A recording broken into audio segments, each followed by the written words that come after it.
hoje, né, o Dia Mundial do Meio Ambiente, a gente destaca os critérios socioambientais na cadeia da soja.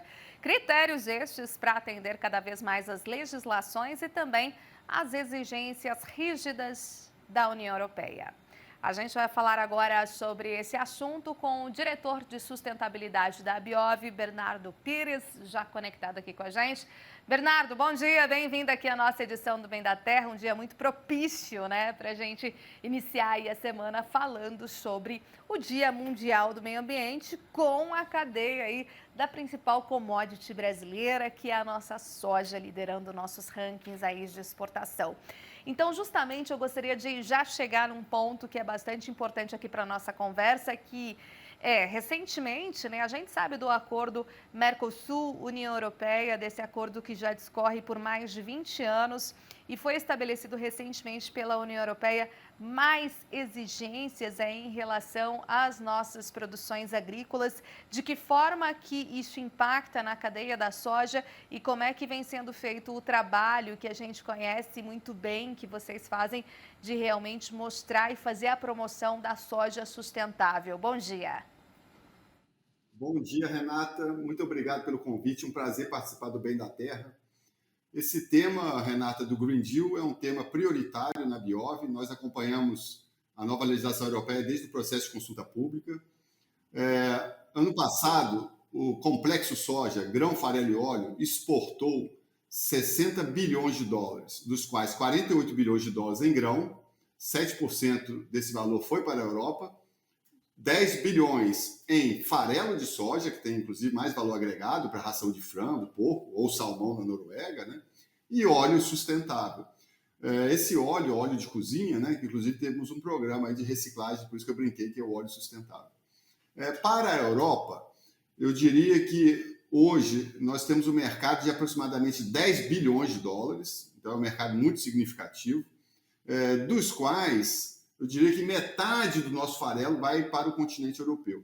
E por que eu digo isso? Porque é um mercado muito exigente em sustentabilidade e é por isso que nós temos hoje uma cartilha de critérios socioambientais para compra e financiamento de grãos no Brasil. Eu falo por 90% do poder de compra de grãos no Brasil, são as empresas associadas da Biov, Associação Brasileira das Indústrias Vegetais, e da ANEC, que é a Associação Nacional de Exportadores de Cereais.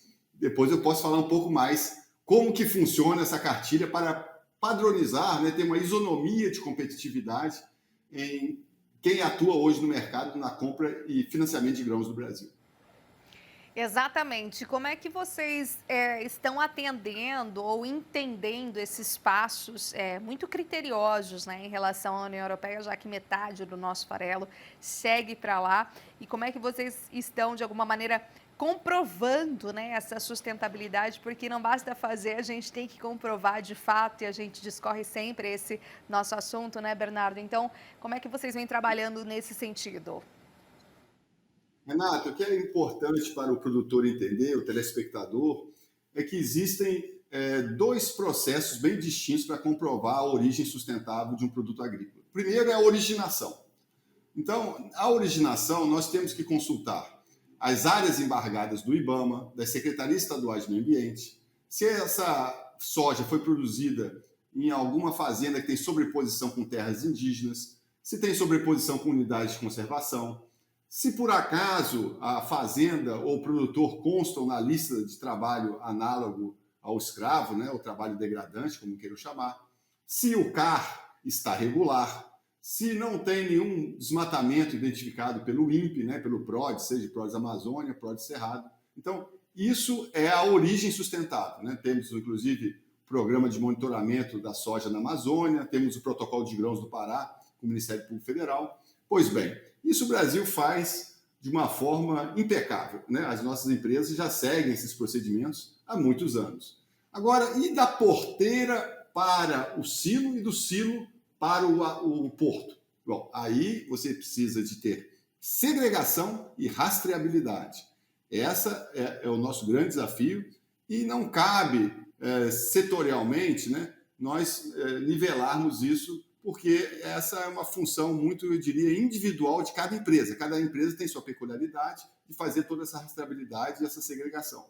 No caso das nossas empresas, elas já estão se preparando, já há quase um ano para esse processo, inclusive com a possibilidade de fazer auditoria, né? Porque o Brasil, infelizmente, tende a ser classificado como um país de alto risco e vai ter que fazer aí pelo menos 9% de amostragem de auditoria para atender o mercado europeu. Exato. E aí, quais são aquelas determinantes que existem dentro da cartilha, por exemplo, que você nos mencionou há pouco, né? Eu gostaria que você dividisse e discorresse aqui com a nossa audiência, Bernardo. Olha, Renata, além de todos esses critérios que eu comentei, eu deixei de comentar um de propósito, que eu vou fazer um anúncio inédito. Eu sempre tive muito prestígio aí pelo seu trabalho e é um anúncio muito importante. Nós vamos lançar, além de todos esses critérios e procedimentos que eu acabei de comentar, né, do IBAMA, da SEMA, trabalho escravo, né, de conservação de terras indígenas, o controle de supressão autorizada do cerrado. Então, é um novo critério muito importante que atende também à diretiva europeia. E como que ele vai funcionar? Ele vai funcionar da seguinte forma.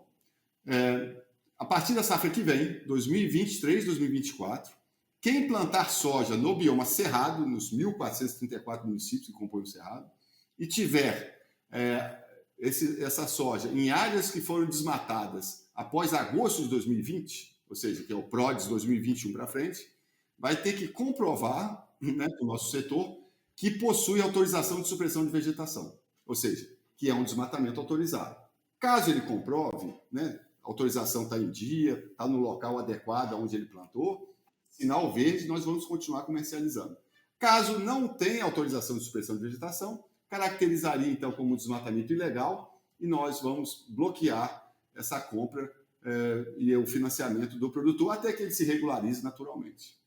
Muito interessante, porque aí de fato você consegue, como a gente fala no jargão, né, reparar assim as arestas e ver realmente se o produtor, e claro, está adequado a toda essa questão de legislação e se de fato aquela área está regularizada, teve um desmatamento legal ou, no caso, ali no Cerrado, especialmente, que é um grande produtor, se houve uma supressão ali, só que não adequada, né? Ou seja, ilegal e sem regulamentação. Então, é mais um ponto aí, mais um passo adiante que, claro, a gente imagina que deve trazer muitos e ainda mais benefícios ao nosso país, dado a questão, por exemplo, de todas essas exigências, né? Agora você acredita num acordo, né, num ritmo acelerado de conversas em relação ao acordo do Mercosul, União Europeia, ou ainda a gente está a passos um pouco distantes, digamos assim, Bernardo, pelo que você vem acompanhando?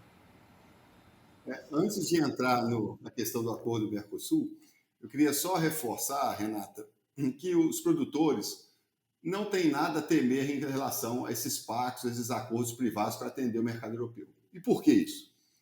Nós temos vários estudos, realmente, ano passado foram 3 ou 4 estudos, esse ano, por exemplo, até a Serasa acabou de publicar uma amostragem com 5 milhões de produtores, né?